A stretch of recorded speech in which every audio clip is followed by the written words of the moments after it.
ఇకపోతే వైఎస్ఆర్ కాంగ్రెస్ పార్టీ రాష్ట్ర అధికార ప్రతినిధి కారుమూరు వెంకటరెడ్డిని పోలీసులు అరెస్ట్ చేశారు. హైదరాబాద్లో ఆయన్ని అదుపులోకి తీసుకున్నారు తాడిపత్రి పోలీసులు. అయితే ఎవరైతే ఫిర్యాదుదారుడు చింబిలి ప్రసాద్ నాయుడు అనేటువంటి వ్యక్తి ఇచ్చినటువంటి ఫిర్యాదుని ఆధారంగా చేసుకొని తాడిపత్రి పోలీసులు వైసీపీ అధికార ప్రతినిధి కారుమూరి వెంకటరెడ్డిని పోలీసులు అరెస్ట్ చేశారు. అయితే ప్రధానంగా చూస్తే ఇటీవల కాలంలో మరణించినటువంటి చిత్తూరు జిల్లాకు చెందినటువంటి రిజర్వ్డ్ ఇన్స్పెక్టర్ సతీష్ కుమార్ గారి మరణానికి సంబంధించి కారుమూరి వెంకటరెడ్డి గారు కొన్ని ఆరోపణలు చేశారని చెప్పేసి ఆయన ఇచ్చినటువంటి కంప్లైంట్లు అయితే పేర్కొంది. వెంకటరెడ్డి గారు ఏదైతే మాట్లాడారో ఆయన మాట్లాడినటువంటి ఆ యొక్క క్లిప్పింగ్స్కి సంబంధించినటువంటి ఇన్ఫర్మేషన్ జగనన్న కనెక్ట్స్ అనేటువంటి పేజీ ట్విట్టర్ అకౌంట్కి సంబంధించి అవి కూడా కంప్లైంట్లో ఆయన పొందుపరిచారు. చింబిలి ప్రసాద్ నాయుడు వచ్చేసరికి తాడిపత్రి మండలం జీవీపీ కాలనీకి చెందినటువంటి వ్యక్తి. ఈయన వయసు వచ్చేసరికి 53 సంవత్సరాలు. ఈయన ఇచ్చినటువంటి కంప్లైంట్. అయితే ఆయన ఏం చెప్తా ఉన్నారంటే సోషల్ మీడియా పేజీలు ఆధారరహిత తప్పుడు అపకీర్తిపరమైన మరియు రాజకీయ ప్రయోజనాల కోసం రూపొందించిన మరియు సమాజ శాంతి భద్రతకు హాని కలిగించే విధంగా ప్రచారం చేస్తున్నారు.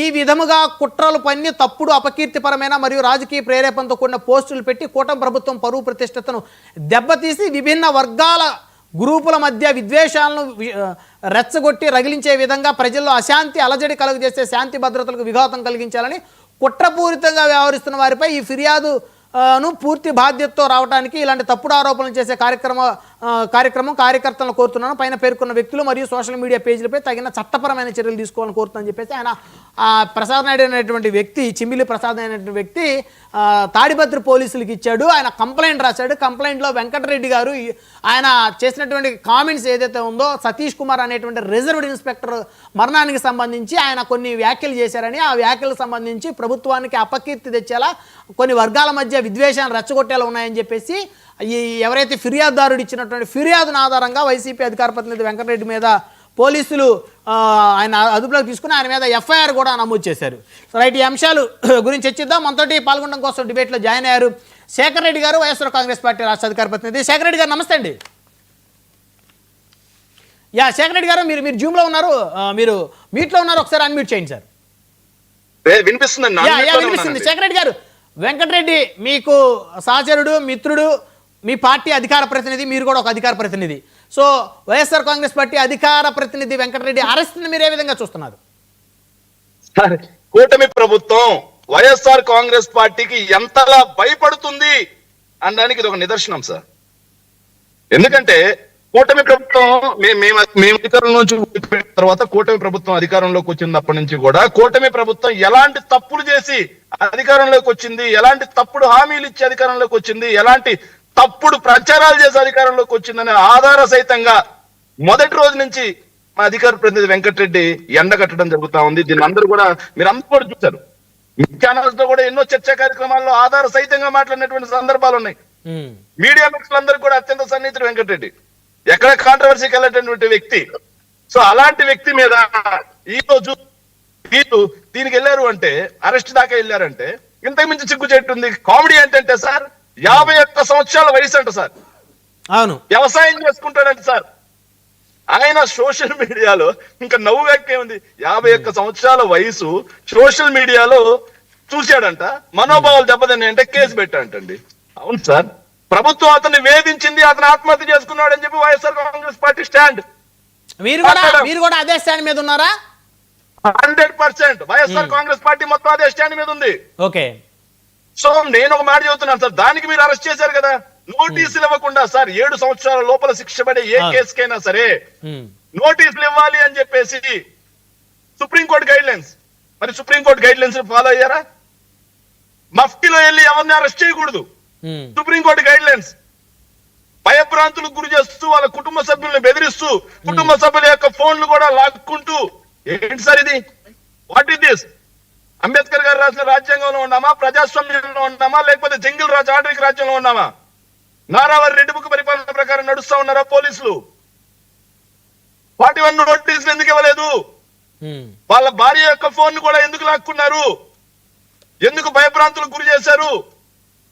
సమాధానం ఉండాలిగా పోలీసులకి.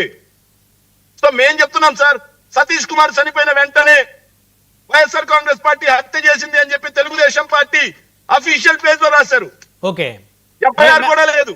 మరి మీరు కంప్లైంట్ ఇచ్చారా? FIR కూడా- వైఎస్ఆర్సీపీ తరపు నుంచి కంప్లైంట్ ఏమైనా ఇచ్చారా? సార్ ఎఫ్ఐఆర్ కూడా లేదు సార్, ఎఫ్ఐఆర్ కూడా లేదు. ఎఫ్ఐఆర్ కూడా నమోదు చేయకుండానే తెలుగుదేశం పార్టీ నారా లోకేష్ దగ్గర నుంచి అఫీషియల్ పేజ్ దగ్గర నుంచి Telugu Desam party social media handles మొత్తం కూడా వైఎస్ఆర్ కాంగ్రెస్ పార్టీ మీద దుమ్మెత్తి పోసాయి. ఉమ్, బాబాయ్ గొడ్డలు అన్నారు, ఇదే అన్నారు. ఉమ్, సో కనీసం పోస్ట్ మార్టం రిపోర్ట్ రాలేదు, హత్య ఆత్మహత్య అని. ఉమ్, అయినా సరే వైఎస్ఆర్ కాంగ్రెస్ పార్టీ మీద దుమ్మెత్తి పోసారు కదా, వాళ్ళందరినీ ఈ రోజు ఎప్పుడు కేసులు నమోదు చేసి లాక్కొచ్చి అరెస్ట్ చేసి లోపల పడేస్తా ఉన్నారు సార్. ఉమ్, ఎప్పుడు లాక్కొచ్చి పడేస్తా ఉన్నారు. సో వాటి మీద చర్యలు ఉండవు. ఉమ్.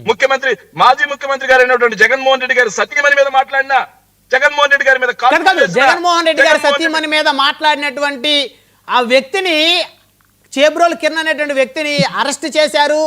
అతన్ని కొన్ని రోజుల పాటు రిమాండ్ లో ఉంచారు. తర్వాత బెయిల్ మీద బయటకు వచ్చాడు.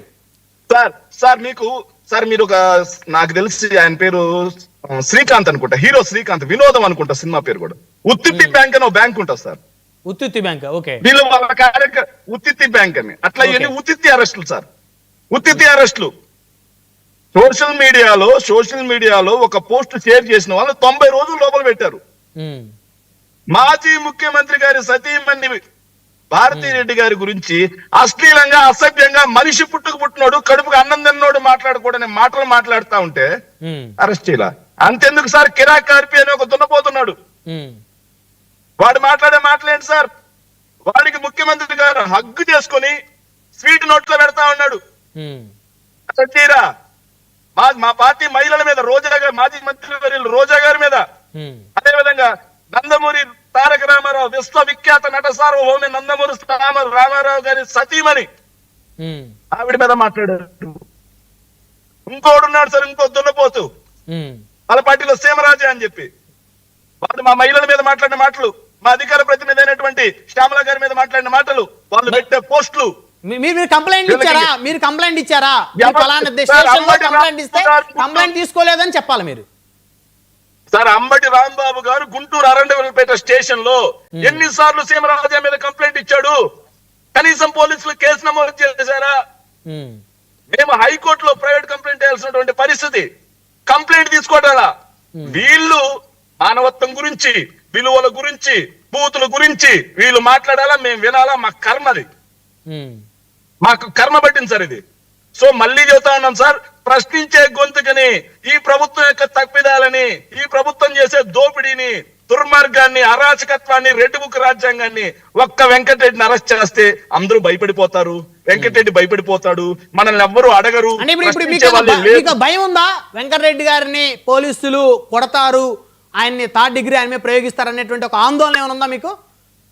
సార్ ఖచ్చితంగా పోలీసులు అరాచకంగా వ్యవహరించడానికి ముందుకు సాగుతా ఉన్నారు. 41A నోటీసులు ఇవ్వకుండా లాక్కెళ్లారు అంటే, సో ఏ స్టేషన్ కి తీసుకెళ్తామో చెప్పలా. చెప్పలేదు అని మీరంటే ఇక్కడ ఎఫ్ఐఆర్ లో తాడిపత్రి పోలీస్ స్టేషన్ అని చెప్పేసి చాలా క్లియర్ గా ఉంది. ఎఫ్ఐఆర్ నెంబర్ ఉంది, చాలా క్లియర్ గా ఉంది ఎఫ్ఐఆర్. అంటే ఆయన గుడ్డిగా తీసుకెళ్ళలేదు. సార్ బ్రహ్మనాయుడు గారు ఒక విషయం అండి, మిమ్మల్ని అయినా సరే అరెస్ట్ చేసేటప్పుడు 41A నోటీసులు ఇవ్వాల్సినటువంటి అవసరం ఉందా లేదా? దానికి స్ట్రైట్ గా ఒక జర్నలిస్ట్ గా మీరు సమాధానం చెప్పండి. ఇవ్వాలి. సో మరి ఇవ్వకుండా తీసుకెళ్లారంటే అక్రమ అరెస్టా కాదా? మీ ప్రభుత్వంలో అరెస్ట్ చేసినటువంటి వాళ్ళకు కూడా 41 నోటీసులు ఇచ్చే తీసుకెళ్లారా? 100%. 41A నోటీసులు లేకుండా ఎవరు తీసుకెళ్తారు? 7 సంవత్సరాల లోపల శిక్షణ వాళ్ళకి 41A నోటీసులు ఇవ్వాల్సిందే. సో సరే, పోలీసులు అనేవాళ్ళు మఫ్టీలో వచ్చి అరెస్ట్ చేయకూడదు అని చెప్పి సుప్రీంకోర్టు గైడ్ లైన్స్ ఉందా లేదా? మరి మఫ్టీలో వచ్చి ఎందుకు తీసుకెళ్లారు? ఇది వైలేషన్ మఫ్టీలో వచ్చి ఇది వైలేషన్ ఆఫ్ లాగా, లాని వైలేట్ చేయడమా కాదా? డైరెక్ట్ గా మీరు చెప్పండి సమాధానం. సో ఇలా అంటే ఇప్పుడు పోలీసులు ఆయన పట్ల దురుసుగా ప్రవర్తిస్తారు అని మీరు అనుకుంటున్నారు, మీరు బిలీవ్ చేస్తున్నారు. సార్ కూటమి ప్రభుత్వం, అరాచక ప్రభుత్వం, ఇది పోలీస్ రాజ్. సార్ ఇక్కడ ఎలా నడుస్తుందంటే అండి, గవర్నమెంట్ అనేది ఎలా నడవాలంటే పార్టీ వేరు గవర్నమెంట్ వేరు అన్నట్టుగా నడవాలి సార్. మీడియా వేరు గవర్నమెంట్ వేరు అన్నట్టుగా నడవాలి సార్. కానీ మీడియాలో రాసిన రాతల ప్రకారం గవర్నమెంట్ పనిచేస్తా ఉంది, పార్టీ యొక్క ఆదేశాల ప్రకారం గవర్నమెంట్ నడుస్తా ఉంది. ఇక్కడ పొలిటికల్ గవర్నెన్స్ నడుస్తా ఉంది, రాజ్యాంగపరమైన గవర్నెన్స్ నడవట్లా. అదే విధంగా లా ప్రకారం గవర్నెన్స్ నడవట్లా. Political governance. సార్ ఎవరు సార్ ఆయన? 51 సంవత్సరాలు అంట, సోషల్ మీడియా అంట. అంటే 51 సంవత్సరాల వ్యక్తి 51 సంవత్సరాల వ్యక్తి చూడకూడదా సోషల్ మీడియా? అంటే ఆయనకి ఎవరన్నా ఇచ్చింటారా? సార్ నేను ఒక మాట చెబుతున్నాను సార్, నేను ఒక చదువుకున్న వ్యక్తిగా నాకు మనోభావాలు దెబ్బతిన్నాయి. నేను మీ ఛానల్ ద్వారా ప్రభుత్వాన్ని ఛాలెంజ్ చేస్తా ఉన్నా, క్వశ్చన్ చేస్తా ఉన్నా. సీమరాజు అనే ఒక దున్నపోతు మీద నాకు మనోభావాలు దెబ్బతిన్నాయి. కిరాకార్పి అనే ఒక పనికి మాలినోడి మీద నాకు మనోభావాలు దెబ్బతిన్నాయి. మా పార్టీ యొక్క మహిళా మనుల్ని, మా పార్టీ మహిళా నాయకుల గురించి కింతపచ్చి రాశారు. అలాంటి వ్యక్తిని ముఖ్యమంత్రి గారు పక్కన పెట్టుకొని నోట్లో స్వీట్ పెట్టారు. మనోభావాలు దెబ్బతిన్నాయి. ముఖ్యమంత్రి గారి మీద కూడా మనోభావాలు దెబ్బతిన్నాయి. నేను కిరాకార్పి మీద, అలాగే సీమరాజా మీద, ముఖ్యమంత్రి గారి మీద వాళ్ళు ప్రోత్సహిస్తున్నారు కదా, ముగ్గురి మీద కేసు పెడతా. ఈ పోలీసులకి తీసుకుని కిరాకార్పిని అదే విధంగా సీమరాజాని తీసుకొచ్చి లోపల వేసే దమ్ము ఉందా, సత్తా ఉందా? సో అదే విధంగా మీరు ఏదైతే సతీష్ కుమార్ గారి కేసులో మీరు పెట్టారు కదా, అదే సతీష్ కుమార్ కేసులో వైఎస్ఆర్ కాంగ్రెస్ పార్టీ హత్య చేసింది అని ఏ ఆధారంతో టీడీపీ సోషల్ మీడియా రాసింది? అదే విధంగా ఒక వర్గం మీడియా TV5, ABN, ఈనాడు ఎలా రాశారు సార్?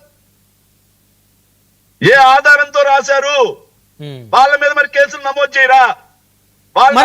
లాక్కొచ్చి లోపల. మరొక అంశం శేఖర్ రెడ్డి గారు, ఇదే వెంకటరెడ్డి గారు, గత 5 ఏళ్ళు అంశం నేను మాట్లాడను పక్కన పెడితే, ఈ కూటమి ప్రభుత్వం వచ్చిన తర్వాత కూడా ముఖ్యమంత్రి చంద్రబాబు నాయుడు గారిని, ఉప ముఖ్యమంత్రి ప్రత్యేకంగా పవన్ కళ్యాణ్ గారిని ఆయన ఇష్టానుసారంగా ఎన్నిసార్లు మాట్లాడారు? మీకు ఐడియా సార్ ఏమని మాట్లాడతారు? బోసిడీకి ఏమైనా తిట్టారా? చెప్పులు తీసుకొని తంతా నా కొడకల్లారా అని చెప్పారా? తోలు తీస్తా, తాట తీస్తా, కూర్చోబెడతా, మోకాళ్ళ మీద నడిపిస్తా, మీరంతా మీ చాలా హేళనగా పవన్ కళ్యాణ్ గారిని అనేక సందర్భాల్లో సార్ వ్యంగ్యం వేరు, బూతులు పెట్టడం వేరు. వ్యంగ్యం వేరు, బూతు సినిమా వేరు. అదే విధంగా రొమాంటిక్ ఫిల్మ్ వేరు. రొమాంటిక్ ఫిల్మ్, బూతు ఫిల్మ్ రెండు ఒకటే కాదు. బూతు ఫిల్మ్ అంటే వాళ్ళు మాట్లాడే మాటలు, రెండింటికి చాలా తేడా ఉంది సార్. ఏదైనా వెంకటరెడ్డి గారు ముఖ్యమంత్రి గారిని కానీ, ఉప ముఖ్యమంత్రి గారిని కానీ పట్టుకొని బోసడికే ఏమైనా తిట్టాడా? తిట్టలేదుగా. సైకోలని ఏమైనా తిట్టాడా? తిట్టలేదుగా. తిట్టాడా చెప్పండి? తిట్టలేదుగా. సో వాళ్ళని ఏమైనా చెప్పులు తీసుకొని కొడతాను, చెప్పులు ఏమైనా చూపించాడా? చూపించలేదుగా. తోలు తీస్తా, తాట తీస్తా, నార తీస్తా, నా కొడకల్లారా, ఎమ్మెల్యేలు పట్టుకొని నా కొడకల్లారని ఏమైనా అన్నాడా? మంత్రులను పట్టుకొని ఏమైనా సన్నాసి నా కొడకల్లారని ఏమైనా అన్నాడా? అనలేదుగా. అన్నది ఎవరు? వాళ్ళు వెంకటరెడ్డి గారి గురించి మాట్లాడితే ఎట్టండి? సో మేము చెప్తున్నాం సార్, వెంకటరెడ్డి గారు ఆయన సౌమ్యుడు, ఆయన ఎప్పుడు ఎవరిని ఒక మాట అనలేదు, ఎవరిని జుగుప్సాకరంగా మాట్లాడలేదు, ఆయన ఎవరిని ఇబ్బంది పెట్టలేదు అంటారు మీరు? సార్ నేను విషయం చెప్ప, రాజకీయాల్లో ఓపెన్ గా చెబుతున్నాం సార్, రాజకీయాల్లో చర్చా వేదికల మీద, ఎస్పెషల్లీ మీ చర్చా వేదిక మీద ఎంతో మంది తిట్టుకున్న వాళ్ళు ఉన్నారు, కొట్టుకున్న వాళ్ళు ఉన్నారు, బండబూతులు తిట్టుకున్న వాళ్ళు. ఇప్పుడు అంతెందుకు సార్, మీ ప్రైమ్ 9 సార్, మీ 99 ఛానల్ వేదికగా ఇంకో జర్నలిస్ట్ చర్చా వేదికలో నన్ను ఒక వ్యక్తి పట్టుకొని పేక బిస్కేస్తా నా కొడక, ఎల్ కొడక అని కూడా తిట్టాడు, నరికేస్తా అని కూడా తిట్టాడు. మరి వాళ్ళందరి మీద కేసులు ఉండవా? సో అధికారం మీది, విచ్చలవిడిగా జంగిల్ రాజు నడిపిస్తా ఉన్నారు, విచ్చలవిడిగా నారా రాజ్యాంగం ప్రకారం నడిపిస్తా ఉన్నారు, రెడ్ బుక్ రాజ్యాంగం ప్రకారం. కానీ మేము చెబుతున్నాం సార్, మీరు ఎంత మందిని అరెస్ట్ చేసుకున్నా, ఎన్ని కేసులు పెట్టుకున్నా, మీ దుర్మార్గపు దాష్టికపు ప్రభుత్వాన్ని పతనం చేసేంత వరకు కూడా వైఎస్ఆర్ కాంగ్రెస్ పార్టీ శ్రేణులు ఎవరు కూడా భయపడేది లేరు. మీ ఉడత ఊపులకి, మీ అక్రమ కేసులకి, అరెస్టులకి వెంకటరెడ్డి కాదు కదా, వెంకటరెడ్డి